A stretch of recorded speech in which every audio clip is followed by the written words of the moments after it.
네, 저희는 지금 사도행전을 함께 나누고 있고요. 특별히 이제 3차 전도여행까지 다 끝내놓고 바울이 예루살렘 가기 전에 에베소 장로들을 붙잡고 밀레도 항구로 오라고 해서 마지막 고별 설교하는 그 장면을 우리가 우리가 지난주는 연원 예배 드려서 못했고 지난주부터 우리가 함께 살펴보고 있습니다.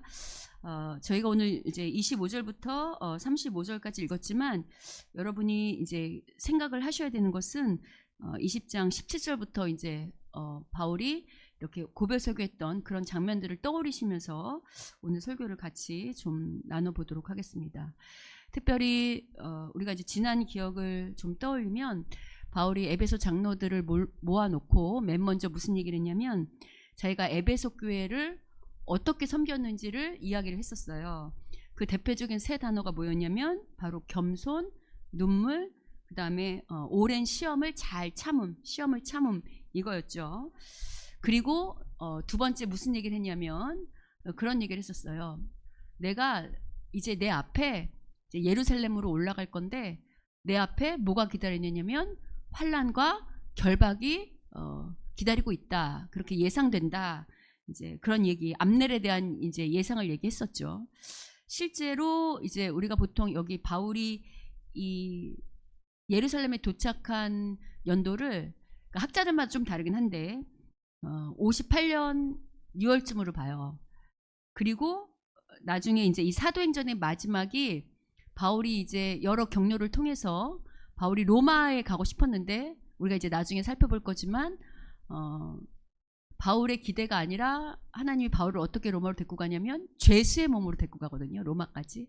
그래서 로마 가서 이제 재판을 받고 그리고 거기서 죄인으로 이제 감옥에 갇히는데 그때 감옥에 한 2년 정도 있어요. 그러니까 그때까지 이야기가 총 하면 약 이제 끝나는 사도행전 끝난 이야기가 62년에 끝나니까 오늘 시점으로 보면 이 사도행전 끝까지 약 4년의 시간이 흐르는 거예요. 근데 이제 그 감옥에 있을 때 이제 조금 다른 게 바울이 사도행전에 있던 감옥은 우리가 생각하는 창살 있는 감옥이 아니고 여러분 그 우리 예전에 사극에 보면 왜 귀양 갔을 때 그 어떤 이렇게 집에 이렇게 집이 있고 밖에 이제 보초들이 지키고 허락받고 잠깐 나갔다 오든지 아니면 거기 이렇게 만나는 그런 이제 영어 생활을 하거든요. 이제 죄를 가둔 사람을 가두는 곳 영어의 생활을 하는데 근데 이제 독특한 것은 그때 이제 바울이 그 집에 얻어서 2년 동안 그 감옥처럼 있을 때 그 집 세돈은 누가 내야 되는 줄 아세요? 바울이 내야 돼요. 바울이 내는데 마음대로 왕래가 되는 게 아니고 그게 이제 로마의 군인들이 지키는 가운데 대신에 손님들이 오면 이제 이렇게 허락을 받고 만날 수 있는 그런 감옥 생활을 하는 게 이제 군인이 지키면서 하는 게 이제 여기 바울이 사도행전 끝에 나와서 2년 동안 있던 그런 죄인 감옥 생활 그렇게 말하는 거예요. 여하튼 이제 그런 얘기를 하고 이제 실제로 예상을 하고 그리고 이제 오늘 우리가 나눌 본문은 뭐냐면 이제 세 번째에 이제 바울의 고별 설교를 세 달락으로 나누면 자기가 어떻게 돌봐왔는지 그리고 앞으로 미래 예상 그리고 오늘 세 번째가 이제 에베소 교회 장로들에게 이제 바울은 다시 여기 못 온다고 생각하는 거잖아요. 그러면 에베소 교회를 누가 돌봐야 될까요? 그렇죠. 에베소 교회 장로들이 곧 감독, 오늘 치면 목사 같은 역할을 하는 사람들이에요. 이제 그 사람들이 리더니까 그 사람들이 돌봐야 될 거 아니에요. 그러니까 그 사람들에게 이제 교회를 이제 돌봐야 되는데 그러면 교회를 돌볼 때 어떻게 돌봐야 되는지를 알려줘야 될 거 아니에요. 그러니까 바울이 오늘 본문에서는 어떻게 그거를 돌봐야 될지를 한 4가지 정도로 이제 당부를 하고 있는 거를 이제 오늘 우리가 살펴보려고 합니다. 먼저 바울이 오늘 본문에서 이제 25절에 내가 이제 다시는 너희를 보지 못한다 이렇게 말을 해놓고 26절에 뭐라고 말하냐면 이렇게 말해요. 우리 26절을 PPT 있거든요. 다음 거 그냥 넘기시면 돼요. 제가 만들어놨어요.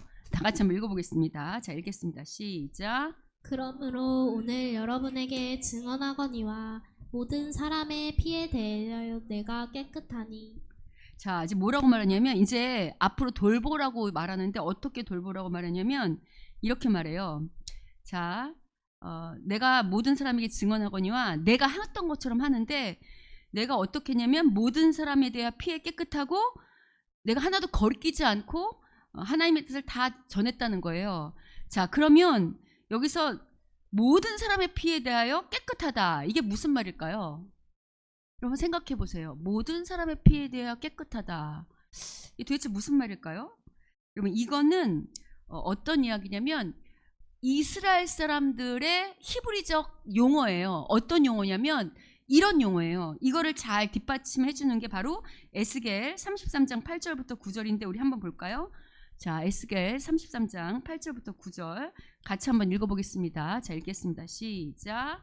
가령 내가 악인에게 이르기를 악인아 너는 반드시 죽으리라 하였다 하자.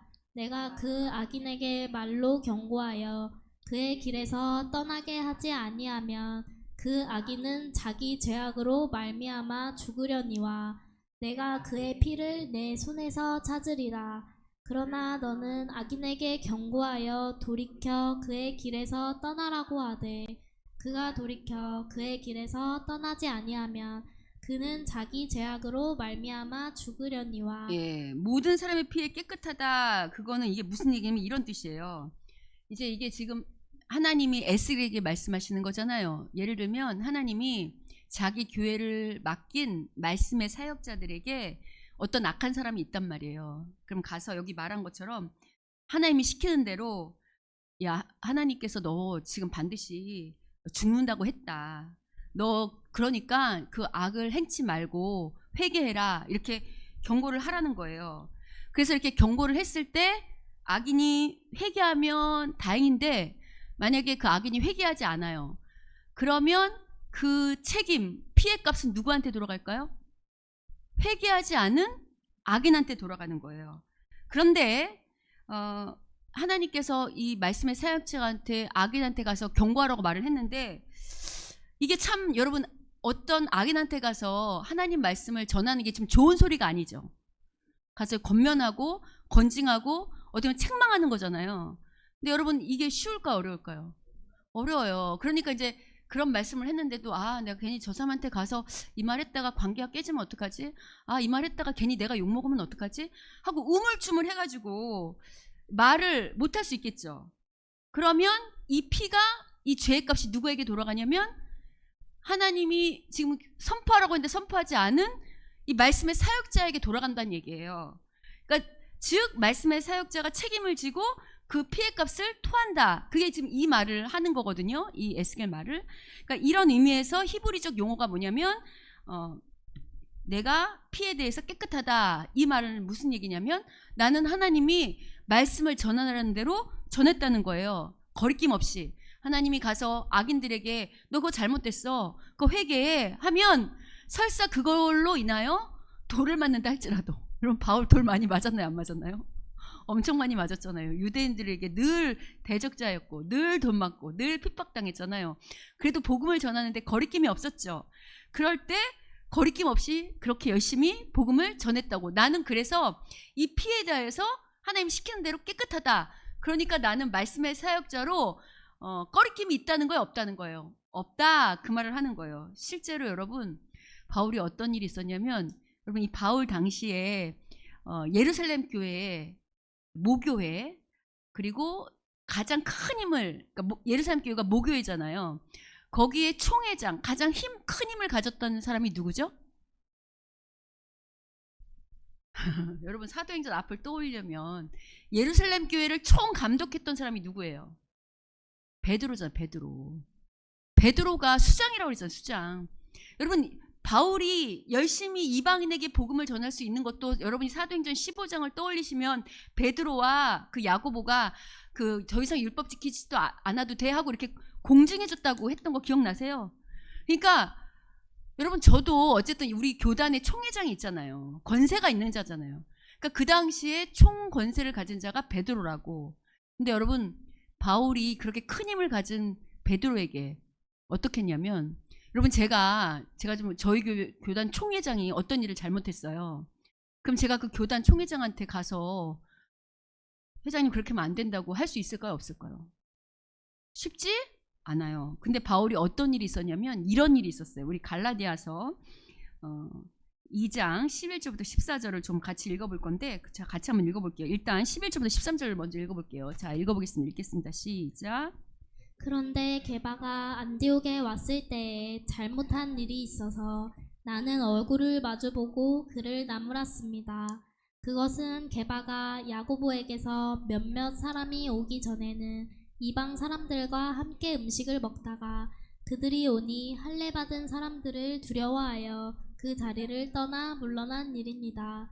나머지 유대 사람들도 그와 함께 위선을 하였고 마침내는 바나바까지도 그들의 위선에 끌려갔습니다. 제가 여러분이 이해하기 쉽게 지금 이 세 번역 성경으로 바꿨는데요. 이 게바가 누굴까요? 베드로예요. 베드로의 또 다른 이름이 게바거든요. 근데 베드로가 여기 안디옥은 어딜까요? 여러분 최초의 이방인 교회가 어디라 그랬죠? 수리아 안디옥 교회, 거기를 말하는 거예요. 그 안디옥 교회 최초의 이방인 교회니까 이제 저도 이따가 어디 이제 말씀 전하러 간다는 것처럼 교회가 교류가 있을 거 아니에요. 그러니까 이제 베드로가 총회장이니까 이방인 교회에서 베드로를 초청했을 거 아니에요. 왜냐면 바울하고도 왔다 갔다 교류가 있으니까 바나바하고도. 더구나 바나바는 그 유대에서 파견받은 목사라고 그랬잖아요. 근데 이제 거기가 이방인 교회니까 이방 사람들이 있을 거 아니에요.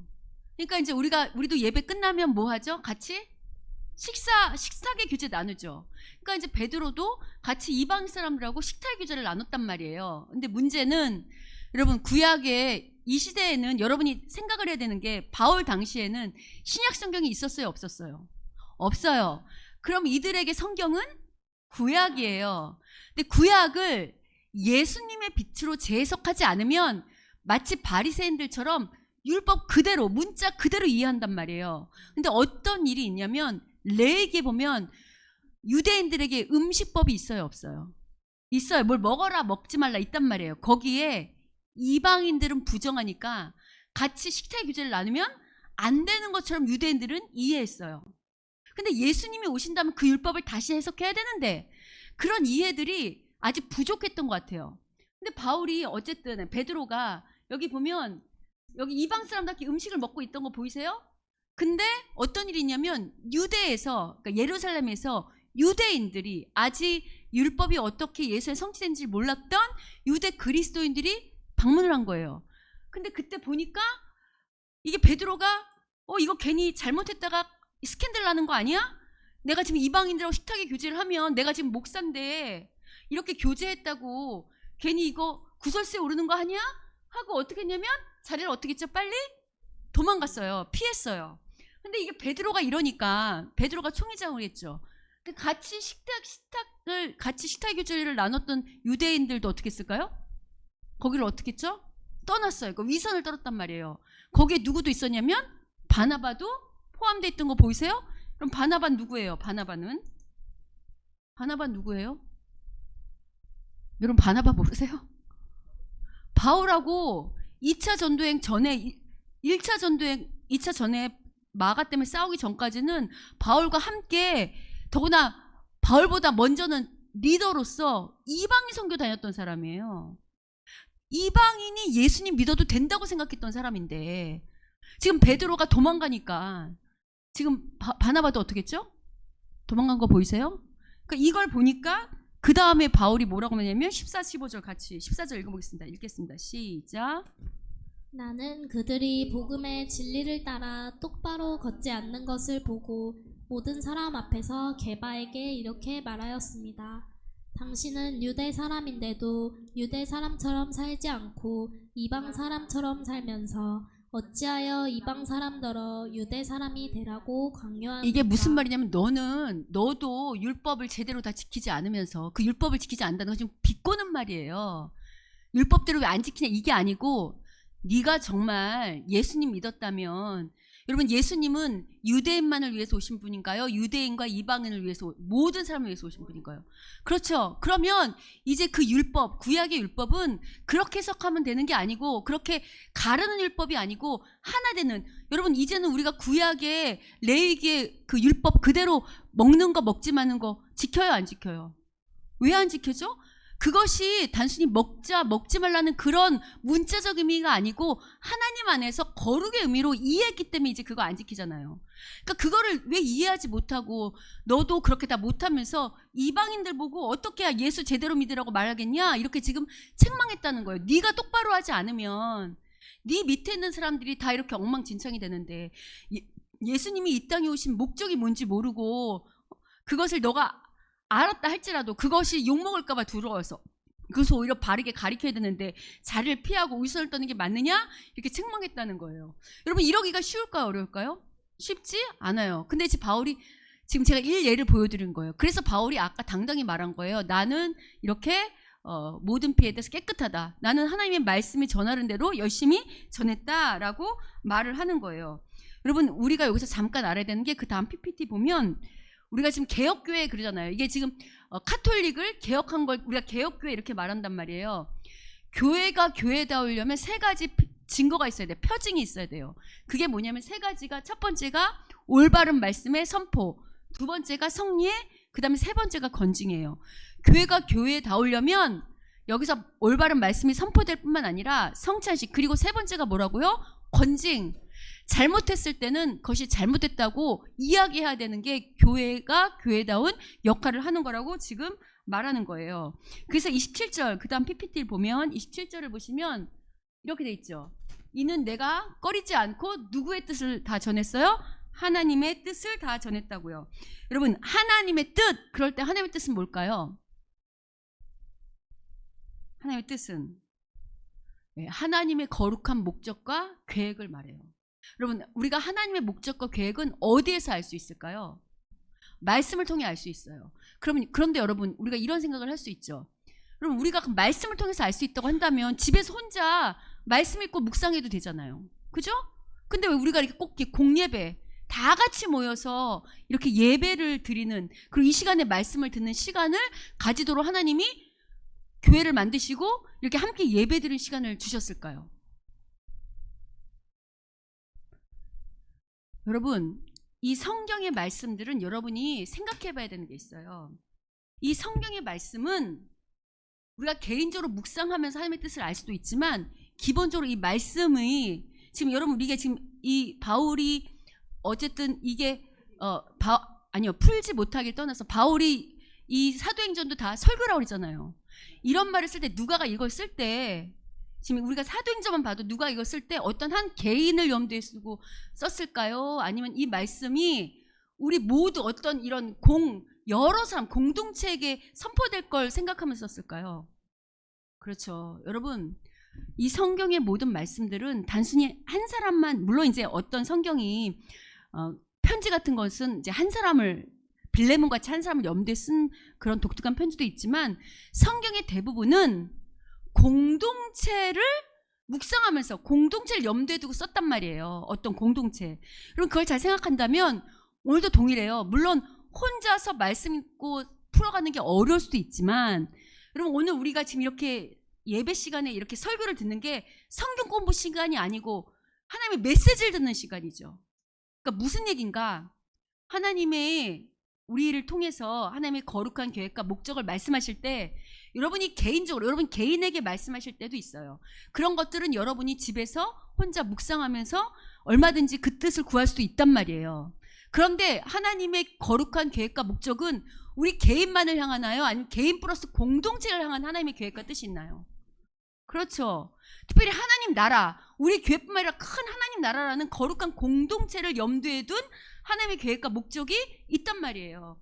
그래서 우리가 말씀을 이렇게 하나님의 은혜의 말씀, 이렇게 뜻을 선포된다고 할 때는 바울이 개인적으로도 성경 공부를 시켰을지 모르겠지만 이렇게 공동체에게 선포하는 것처럼 오늘 우리도 동일해요. 그렇게 선포했다는 거예요. 그래서 우리가 예배 시간에 우리가 이렇게 말씀을 듣는 이유는 뭐냐면 하나님께서 이렇게 공동체, 우리 모두에게 말씀하고 싶은 당신의 거룩한 계획과 뜻과 목적이 있다는 거예요. 우리 교회를 하나님의 계획이 뜻이 있을까요? 없을까요? 있죠. 그걸 언제 듣는가? 이렇게 우리가 다 같이 모여서 예배할 때. 지금 바울이 그렇게 에베소 교회에 그렇게 하나님의 뜻을 꺼리낌 없이 전했다고 말하고 있어요. 자, 그리고 나서 세 번째, 우리 28절 읽어볼게요. 세 번째. 자, 그러니까 이렇게 에베소 교인들도 지금 장로들에게 이렇게 말하는 건 뭐냐면, 내가 떠나도 너희들도 이렇게 거리낌 없이 하나님 말씀하는 그대로 말씀을 선포해야 된다, 이렇게 지금 말하는 거라고 여러분이 생각하셔야 돼요. 자, 세 번째는 이제 뭐라고 당부하냐면, 우리 세 번째 다 같이 읽어보겠습니다. 읽겠습니다. 시작. 여러분은 자기를 위하여 또는 온 양떼를 위하여 삼가라. 이게 지금 무슨 얘기냐면, 뒤에를 다 보면 먼저는 여러분, 리더가 이 자기 양들, 하나님이 맡긴 교회 백성들을 돌보려면 먼저 누구부터 관리를 해야 될까요? 그렇죠. 자기 영성부터 관리를 해야겠죠. 먼저 자기를 돌아보고, 자기를 반성하고, 자기를 하나님 앞에 세워보고. 그럼 이게 되게 어려워요. 자기를 객관화하는 거. 하나님 앞에 자기를 세워서 하나님 앞에 뭐는 잘했고 뭐는 내가 잘못하고, 이거를 날마다 돌아보는 게 쉽지 않아요. 근데 리더의 첫 번째 동목은 누구를 가리키기에 앞서서 누구를 먼저 돌아봐야 된다고요? 자기를 먼저 돌아봐야 된다고 말하는 거예요. 그 다음에 그렇게 돌아본 다음에 뭘 하느냐, 그 다음 PPT를 볼게요. 그 다음에 뭘 하냐면 이렇게 나와 있죠. 왜 그렇게 돌아봐야 되냐면, 성령이 그들 가운데서 우리 그 에베소 장로들을 뭘로 세웠대요? 감독자, 그 교회를, 여러분을, 그 장로들을, 교회를 잘 돌보는 감독자로 세웠다는 거예요. 이 말을 되게 중요하죠. 왜냐하면 여기 누가 세웠냐면, 누가 세웠다고 나와 있어요. 앞에 자기가 스스로 감독자가 됐어요? 아니면 누가 세웠죠? 성령님께서. 그럼 우리가 교회 리더가 된 것은 우리의 힘이나 우리의 뜻이 아니고, 우리 이 자리로 그 리더의 자리로 인도하신 분이 누구라는 거예요? 예, 성령님께시라는 거예요. 그러니까 성령님께서 우리를 감독자로 세웠다. 이거를 잊지 말고. 두 번째는 우리가 섬기는 이 교회가 누구의 피로 사신 교회예요? 하나님이 자기 피로 사신 교회, 이렇게 말하고 있어요. 그래서 여러분 이 얘기 많이 들었잖아요. 교회가 예수의 피값으로 샀다, 이렇게.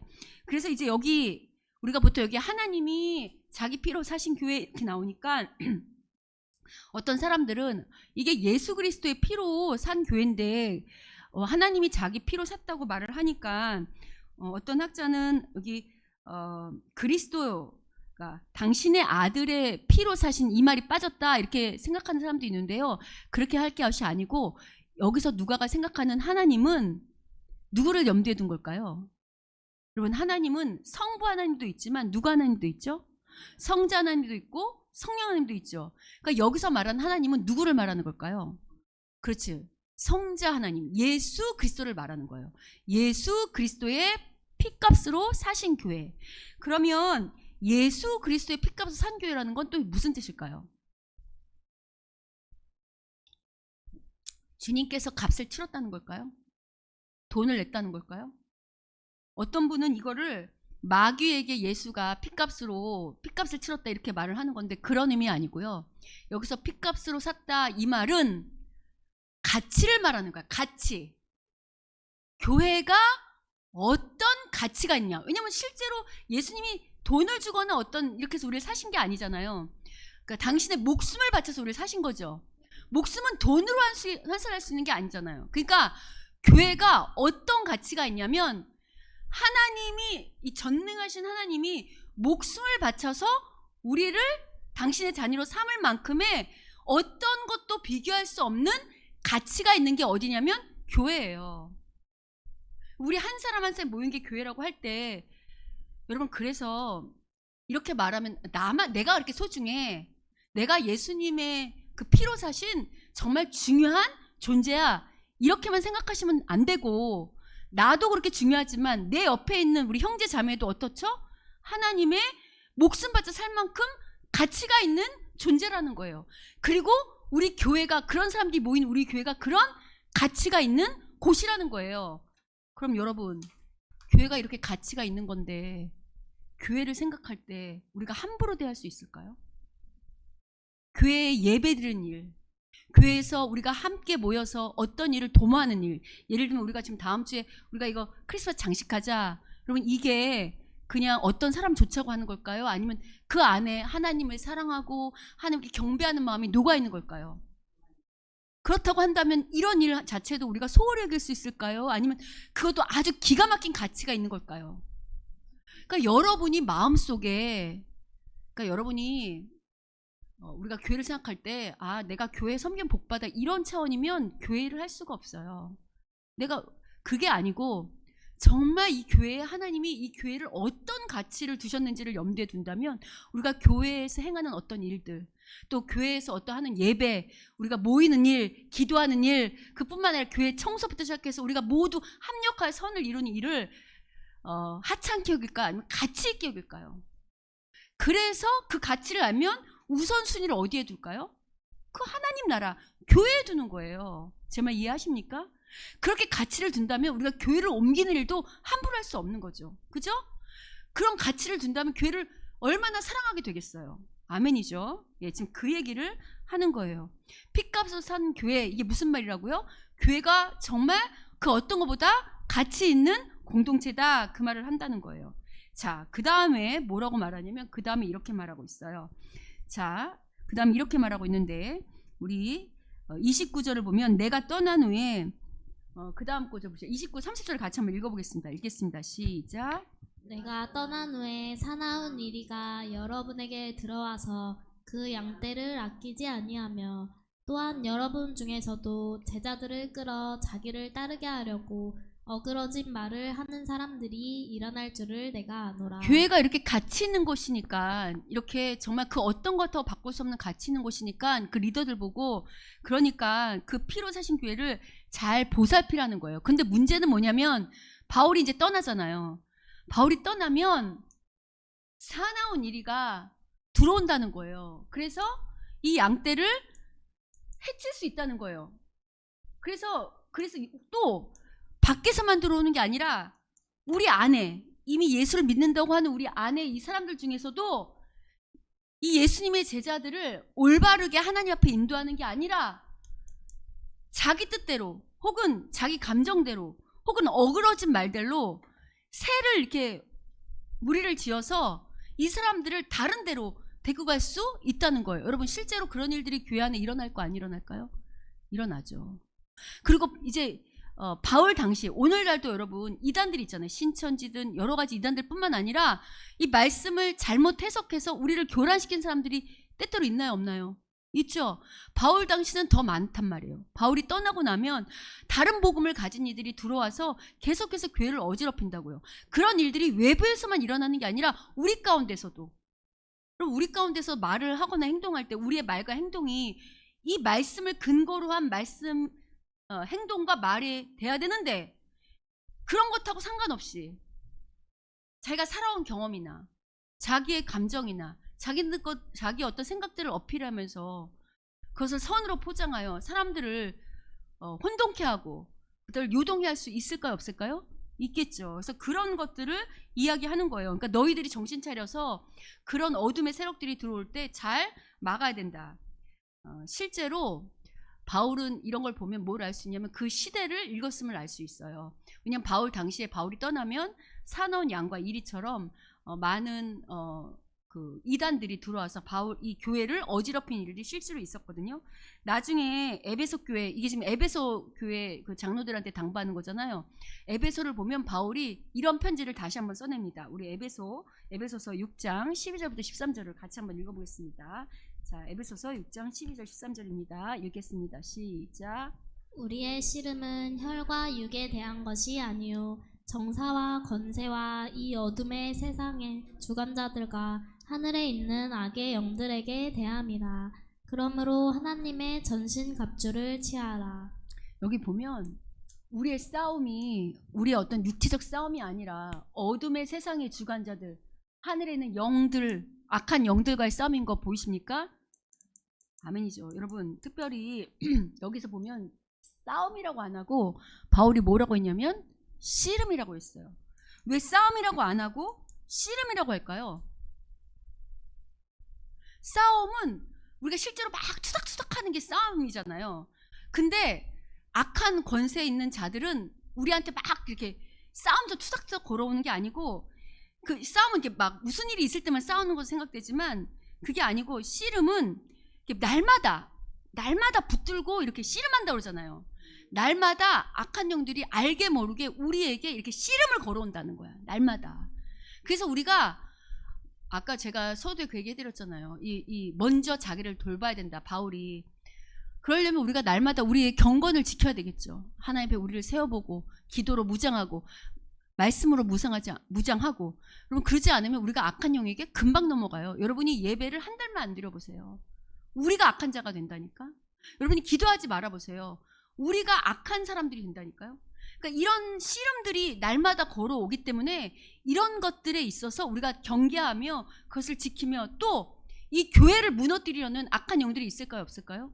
있어요. 그게 꼭 어떤 악인을 통해서가 아니라 그 교회를 무너뜨리는 역할을 누가 할 수 있냐면 바로 내가 할 수 있어요. 내가 하는 말 하나, 내가 하는 행동 하나가 다른 사람을 실족시킬 수도 있고 교회를 와장창 무너뜨릴 수 있어요. 이런 일들이 실제로 우리가 여러분 교회 생활해 보면 얼마나 많은지 여러분이 경험해 보셨잖아요. 지금 그 얘기를 하는 거예요. 자, 그런데 이제 우리가 이 싸울 때 정말 싸우는 무기는 날마다 여기 전신갑주 아시죠? 성령의 검으로 입어야 되는 거. 지금 그 얘기를 하고 있죠. 자, 마지막으로 뭐를 당부하는가? 이렇게 당부합니다. 우리 34절을 같이 좀 읽어보면, 자, 33, 34, 그 다음 보겠습니다. 34, 35를 좀 읽어보세요. 마지막 당부가 이건데 이렇게 당부합니다. 자, 읽어보겠습니다. 시작. 여러분이 아는 바와 같이 이 손으로 나와 내 동행들이 쓰는 것을 충당하여 범사에 여러분에게 모본을 보여준 바와 같이 수고하여 약한 사람들을 돕고 또 주 예수께서 친히 말씀하신 바 주는 것이 받는 것보다 복이 있다 하심을 기억하여야 할지니라. 지금 바울이 앞에서 세 가지를 말했어요. 첫 번째는 얘들아 너희들이 하나님이 뭐라고 말씀하시거든 모든 피에 깨끗할 만큼, 그러니까 정확하게 하나님이 시키는 그대로 말씀을 전할 수 있는 감독자들이 되라. 그죠? 그 다음 두 번째는 너희들을 이렇게 감독자로 세우신 분이 바로 성령 하나님이다. 그거 성령 하나님 너희들 왜 감독자로 세웠냐면 그 어떤 것보다도 가치가 있는 예수님이 목숨값으로 세운 이 교회를 잘 돌보라고 너희들을 성령께서 리더로 삼으신 거다. 그러니까 너희들이 이 교회를 정말로 잘 돌봐야 되는데 그렇게 돌볼 때 뭘로 돌봐야 되냐면 하나님의 은혜의 말씀으로 돌봐야 된다. 너희들이 말씀을 제대로 선포해야 된다. 그렇게 말씀을 선포할 때 거기에 하나님의 뜻이 드러내야 되는데 그게 하나님의 뜻이라는 건 뭐냐면 하나님의 거룩한 목적과 계획이 무엇인지를 너희들이 날마다 선포하고 그렇게 잘 선포해야 된다. 근데 이렇게 선포할 때 선포하는 거 끝나는 게 아니라 너희들이 열심히 말씀을 선포해도 거기에 늘 뭐가 잠재하고 있다고요? 어둠의 영들이. 교회를 무너뜨리려고 하는 악한 이리떼들, 악한 영들이 우리를 늘 이렇게 지켜보고 있다. 그게 외부에서 쳐들어올 수도 있고 너희 안에서도 일어날 수 있다. 그러니까 경계하여서 날마다 성령으로 재무장하여 씨름하여 너희 스스로부터 이 교회를 악한 영으로부터 잘 지켜서 너희 교회가 하나님의 그 거룩한 뜻, 즉 하나님의 계획과 목적이 잘 드러나도록 교회를 잘 보살펴라. 이렇게 지금 세 가지를 당부했잖아요. 그죠? 근데 여러분 이렇게 해도 제일 중요한 게 뭐냐면 이 모든 것을 해야 되는 게 뭐냐면 사랑으로 해야 되잖아요. 사랑으로. 맞죠? 그러니까 바울이 지금 아까 우리가 또 찬양할 때 얘기했지만 끝으로 이 당부를 하는 거예요. 이렇게 말하고 있잖아요. 여러분 다 아는 것처럼 내가 그동안 여러분 교회를 섬길 때 여러분한테 다 돈 받고 하지 않고 내가 텐트 직접 일하면서 텐트진 일하면서 내가 스스로 충당했어. 이거 왜 그러냐면 본을 보이려고 한 거야. 어떤 본? 여러분 이렇게 해서 바울이 그런 것들을 해서 여기 보면 그렇게 수고해가지고 누구를 도왔다고 그랬죠?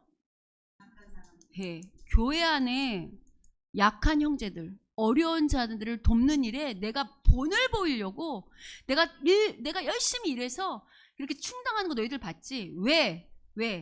교회라는 곳은 세상과 다른 거룩함이잖아요. 여러분 교회와 세상과 가장 다른 게 뭐가 있냐면 여러 가지가 하나 말할 수 있지만 극명한 게 세상은 기본적으로 이기적이에요. 자기중심적이라고. 내가 먼저 살고 보자. 이게 세상이란 말이에요. 교회는 어떻죠? 이기적인가요? 아니면 이타적인가요? 이타적이에요. 여러분 왜 교회 생활이 힘든 줄 아세요? 세상에 우리는 태어나면서부터 세상의 질서에 맞게 체득화되어 있다고. 이 타락한 죄 속에서 이기적으로 사는 게 익숙한 사람들이에요. 그런데 예수를 믿는다는 것은 더 이상 이기적인 게 아니고 어떻게 되는 거죠? 이타적이 되는 거예요. 그걸 누가 보이셨냐면 예수님이 본을 보이셨잖아요. 여러분, 예수님은 완왕의 왕이세요. 그죠? 그런데 아까도 말했지만 우리를 위하여, 이 교회를 위하여 자기 어떻게 했죠? 목숨을 바치셨잖아요. 여러분, 제가 어제 이제 우리 집사님하고 이제 그냥 어떤 얘기 하는데 그 집사님 그런 얘기 하시더라고요. 이렇게 뭘 교회에서 이렇게 뭘 갖고 오는 거, 그러니까 집에 넉넉히 사도 뭘 갖고 오는 게 쉬울까요, 어려울까요? 쉽지 않아요. 여러분, 그게 세상의 질서예요. 근데 여러분이 제대로 거듭났으면, 뭐가 좋은 게 생기면, 우리 전에는 나랑 내 가정만 생각이 나는데, 여러분이 은혜가 받고 성령이 충만하면 좋은 게 생기면 내 가족만 하고 나랑 내 가족만 먹이고 싶어요? 아니면 교회도 생각나고 약자도 생각나요? 그럼 그렇게 되는 게 정상이에요. 그렇게 바뀌어야 된다는 거예요. 그냥 주는 것이 받는 것 복 있다 이렇게 말하잖아요. 우리가 부유한 자라고 그러잖아요. 여러분, 제가 지난주에 우리 차 목사님이 전화가 왔는데, 우리가 지난주가 추수감사절이었죠. 여러분, 차 목사님네 교회가 그 미혼모 섬겼던 교회라, 지금은 이제 아니지만 미혼모 섬겼던 교회라, 그 교회를 돕는 많은 손길들이 있어요. 근데 그게 이제 물질로만 돕는 게 아니라 그런 추수감사절이 되면 외부에서 쌀도 들어오고 뭐 과일 들어오고 먹을 게 많이 들어온다고 하더라고요. 근데 지금은 도울 데가 없으니까, 이 미혼모들이 많이 없으니까 많이 들어왔죠. 근데 차 목사님 그걸 어떻게 했을까요? 자기 가족만 먹었을까요? 그렇지 않죠. 어딜 도왔냐면, 큰 교회를 다니고 있지만 큰 교회가 미처 돌보지 못하는 사람들이 있을까요, 없을까요? 있어요. 그래서 그렇게 미처 돌보지 못한 홀로 사는 할머니들 혹은 어려운 교회들을 다 나눴다고 저한테 연락이 왔더라고. 뭘 말하고 싶은가? 여러분, 하나님께서 우리를 축복의 통로라고 쓰신다고 할 때 우리가 꼭 돈이 많아 쓰는 게 아니고요, 우리의 마음이 어떠냐 갖고 쓰는 거예요. 우리가 하나님 앞에 아까 주는 것이 받는 것보다 복되다 이걸 생각하고, 하나님 우리에게 무엇을 주실 때는 그게 나만을 위한 것이 아니고, 그 차목사님도 놓다가 자기네 먹어도 돼. 자기 가족, 자기 교회만 먹어도 충분한데, 그렇게 생각하는 게 아니고, 우리를 축복의 통로로 쓰시는구나 생각해서 이거를 어디에 나눌 거를 생각했더니 돌볼 사람들이 생각날까요, 안 될까요? 나니까 큰 교회가 미처 돌보지 못하는 축복의 통로, 부유한 통로가 되는 거 보이세요? 아멘이죠. 여러분, 이게 우리의 역할이에요. 꼭 뭐가 있어서가 아니고, 우리가 그런 마음을 가지면 하나님이 그런 것들을 할 수 있도록 우리에게 주실까요, 안 주실까요? 주시죠. 실제로 여러분, 예수님만 생각해도 우리를 위하여 목숨을 다해서 죽으셨죠. 근데 하나님이 그 예수님을, 죽으신 예수님을 어떻게 하셨죠? 다시 살리셨어요. 살리신 걸 끝내는 게 아니고 하나님 우편보좌에 앉히셨다고. 하나님 우편보좌에 앉혔다는 건 하나님과 동등한 위치, 하나님의 권세를 주셨다는 거예요. 그런데 여러분, 신비한 건 뭐냐면, 우리에게 복된 소식은 뭐냐면, 우리 역시 우리가 하나님의 참된 자녀가 된다면, 요한계시록을 보면 우리 역시 하나님 우편 보좌에 같이 앉아서 예수님처럼 이 땅에 천년 왕노릇 한다고 나와 있다고. 그것은 천년 왕노릇 한다는 것은 예수님 재림 때만이 아니고요, 이미 하나님 나라가 시작됐나요, 안 시작됐나요? 시작됐어요. 여기서도 우리가 왕노릇 한다는 걸까요, 아닐까요? 왕노릇 한다는 거예요. 그럼 우리가 왜 여기서 제대로 하나님의 권세를 붙잡고 그렇게 축복의 통로가 되지 못하는가? 그거는 믿음이 없기 때문이에요. 성령이 없기 때문이에요. 성령 앞에 순종하지 않기 때문에, 성령이 있어도 순종하지 않기 때문에. 주는 것이 복이 있다, 주는 것이 받는 것보다 복이 있다, 이런 말씀이 무엇인지 묵상하지 않고 내 마음대로 살기 때문에 우리에게 그런 권세가 없는 거예요.